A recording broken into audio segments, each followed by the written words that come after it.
सत्संगत जी, प्यार से कहना धन निरंकार जी।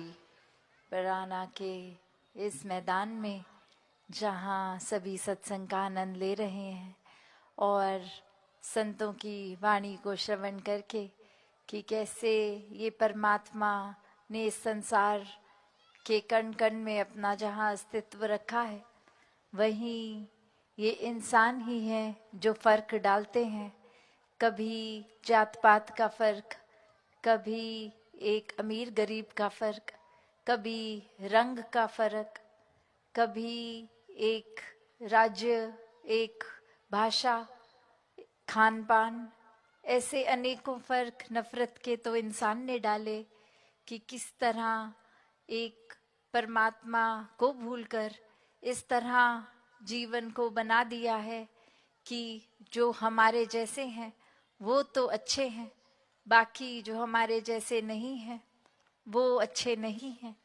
तो बात ये कि जब परमात्मा ही हर एक में एक बराबर है तो कोई अच्छा कोई बुरा कैसे है।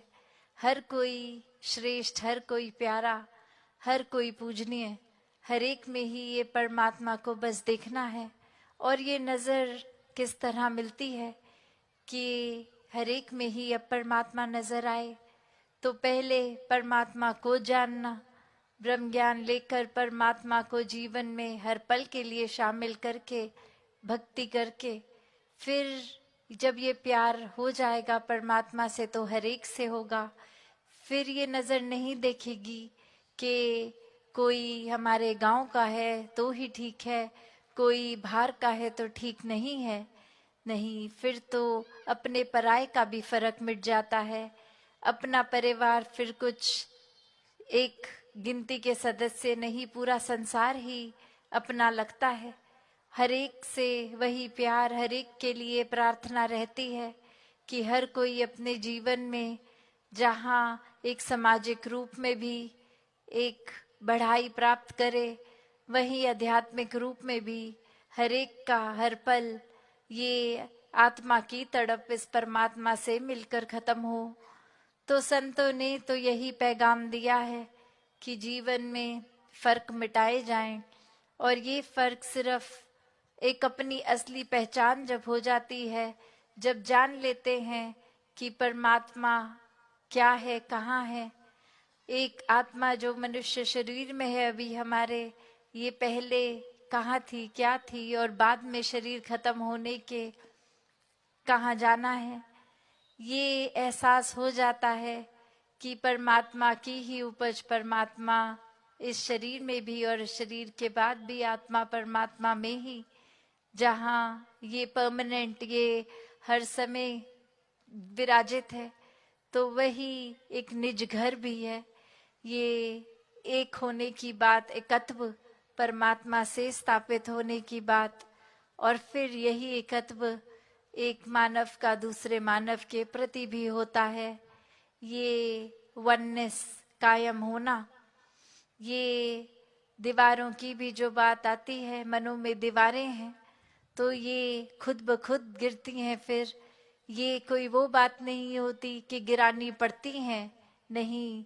जैसे एक अगर भोजन को नमकीन बनाना है तो ऐसा नहीं कि एक अलग कुछ करना है, वो नमक का उसके साथ मिलने से अपने आप ही नमकीन हो जाता है खाना। उसी प्रकार ये प्रेम जब हम स्वयं बन जाते हैं परमात्मा के प्रेम में चूर चूर होके, तो प्रेम बन ही जाते हैं। और फिर ये दिल से नफरत की दीवार अपने आप ही गिरती है, ये गिरानी पड़ती नहीं है। तो उसी तरह ये स्वाभाविक रूप, ये नेचुरल कोर्स में ही हर एक का उस तरह ही बन जाए कि कोई ये ना देखे कि एक जाति क्या है हमारी, हम ऊंचे हैं, ये नीचा है। और अक्सर ये भी देखा गया है कि जाति अगर किसी की उस तरह से नीची भी कहलाई जाती है तो उसमें भी अभिमान ही हो जाता है, चाहे ऊंची जाति हो चाहे नीची। अपने आप को सोसाइटी में खुद ही बांधा है। ये परमात्मा ने तो जातियां नहीं बनाई, परमात्मा ने तो सिर्फ इंसान बनाए। ये इंसानों की सोच खुद को बस किसी जगह एक सेंस ऑफ बिलोंगिंगनेस, एक अपना कहाँ पर हम ठीक खुद को अपना कोई अस्तित्व बना पाए, ये अहंकार ही है जो जातियों की उपज करता है। तो हर एक को ये छोटी छोटी चीज़ों से उभरना है, ये फर्क मिटाकर सिर्फ प्यार की निगाह बनानी है। वरना जहाँ पे समदृष्टि नहीं है, ये समता नहीं है, वहाँ हम ये दावा कर ही नहीं सकते कि परमात्मा का एहसास है हमें, क्योंकि परमात्मा का ब्रह्म ज्ञान ये आते ही, ये परमात्मा की पहचान होने से ये तो समदृष्टि बन ही जाती है। हर एक को फिर हम एक ही नज़र से देखते हैं। फिर वो कुछ हमने बाइफिकेशंस, ये एक तरह से डब्बे नहीं बना के हर एक को डाला कि ये यहाँ रहे, ये हमारे मन के इस कोने के इस डब्बे में यहाँ रहे। नहीं, फिर तो ये मन हर एक के सत्कार में एक प्रार्थना रूप बनाकर हर एक के प्रति खुद को समर्पित करके सिर्फ संसार के कल्याण में ही लगता है। तो ऐसे फर्क जहाँ ये हमारी सोच ही खुद बनाती है, वहीं ये भी है कि चाहे कितनी पुरानी ये सोच हो, ये इसी पल में सोच बदली भी जा सकती है। एक व्यवहार सत्कार का हम हर एक के प्रति भी बना सकते हैं। एक सुपरस्टिशंस, एक उस तरह से अंधविश्वास के अंधकारे से खुद को रोशनी की तरफ भी लाया जा सकता है। बस वो आत्ममंथन खुद का, ये एक सोच खुद बनाकर एक प्रगति मन की भी और सोच की भी, तो फिर ये कर्म भी अपने आप अच्छे ही होंगे। ये कल्याण का मार्ग चुनने वाले संत यही संदेशा युगों युगों से देते हैं कि तंगदिली में नहीं, एक विशालता में ही जीवन को जीना है। एक सोच का भी एक विस्तार होना है। एक आध्यात्मिक ही जड़ है, जो आध्यात्मिक होगा इंसान वही अच्छा मनुष्य, ये दैवीय गुण, ये ह्यूमन वैल्यूज को भी अपनाएगा। ये इंसानियत का सबूत अपने जीवन के पल पल में देगा, ना कि कोई बनावटी एक अच्छाइयों को कुछ देर के लिए करने से। तो जैसे जैसे ये इंसानियत संसार में एक और प्रमाण यही बनाएगी कि अपने जीवन को ही एक इंसानियत का प्रमाण बनाना है, ना कि सिर्फ ये इंसान का शरीर है तो इसलिए इंसान है। तो ऐसा जीवन हर एक के जीने के लिए ये अनिवार्य ही है, एक ज़रूरी भी है, और इससे अपना ही फायदा है हर एक का कि जिस तरह अपने भाषा में मधुरता लाएंगे, एक बोली भाषा भी अच्छी रहेगी, एक मन हमेशा खुश रहेगा, किसी को भी फिर हम गलत बोलेंगे नहीं और अगले का भी दिल नहीं दुखेगा। कैसे फिर हर एक के लिए सेवा करने का भी ये जज्बा बना रहेगा कि हम किस कैपेसिटी में हम अपनी समर्था अनुसार जो भी ये परमात्मा ने समर्था बख्शी है उसी के वजह से ये सेवा समर्पित भाव से कर रहे हैं। एक सत्संग के प्रति, एक संतों के संग के लिए हर समय मन ये खुश रहेगा कि कैसे ये और ज़्यादा किया जाए, एक अच्छी सोच विचारधारा को जीवन में समान एक ऐसे लें कि ये मन रच जाए अब प्रभु प्रेम में ही।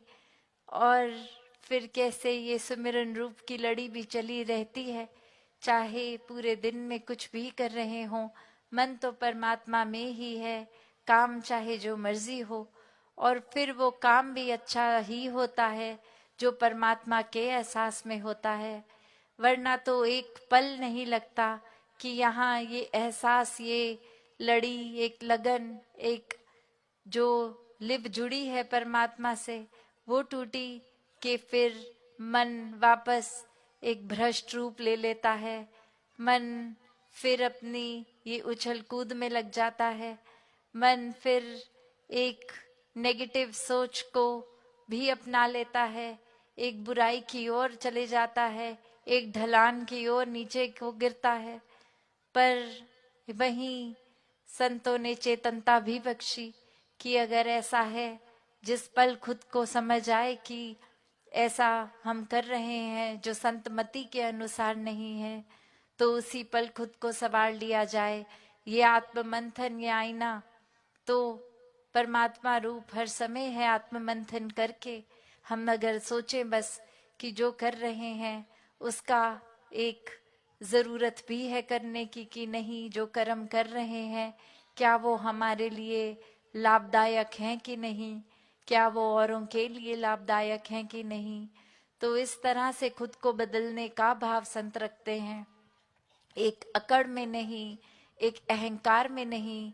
ये घास जिस तरह से आंधी आने पे भी अपने आप को इतनी लचीली होती है कि मोड़ लेती है, जड़ से नहीं उखड़ती, और वहीं ऊंचे ऊंचे पेड़ इतने अकड़ में होते हैं कि बस तूफान आने की देर और गिर के टूट जाते हैं। तो क्या हमने अपने मनों को भी इतना सख्त बनाना है कि किसी तरह कई परिस्थिति आई नहीं कि टूट के बिखर गए, एक अपने अस्तित्व को खो रहे हैं हम। और वहीं अगर जड़ें इस परमात्मा में घास की तरह लगी हैं तो कितनी भी आंधी आए घास का नुकसान नहीं होता। तो कैसी सोच को बनाए रखना है, क्या हम वाकई ही हर एक के लिए ये परमात्मा जैसे हर एक में देख सकते हैं कि नहीं, और वो तरीका केवल और केवल ब्रह्म ज्ञान का है, इस परमात्मा की प्राप्ति का है।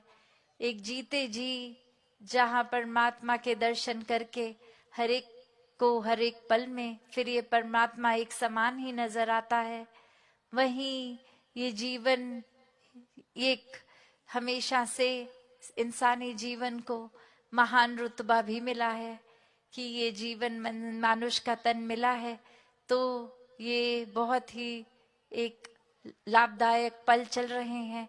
ये श्वासों को व्यर्थ नहीं गंवाना है, जीते जी ही मुक्ति के हकदार, कि जीते जी भी हम जहाँ हर पल में परमात्मा से जुड़ गए तो ये मुक्ति ही है। और शरीर खत्म होने पे भी ये आत्मा को पता है अब कि कहाँ जाना है, तो वो मुक्ति रूप भी।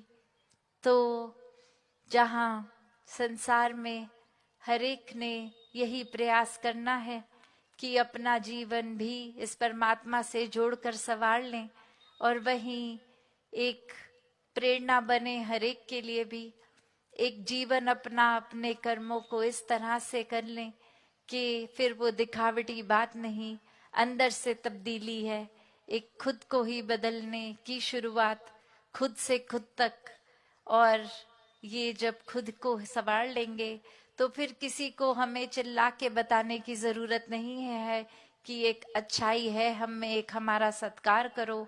वो तो विनम्र हो जाता है जिनका दिल, तो अपने आप हर एक तक वो एक पता लगता है हर एक को कि कैसा एक महान जीवन सामने वाला जी रहा है।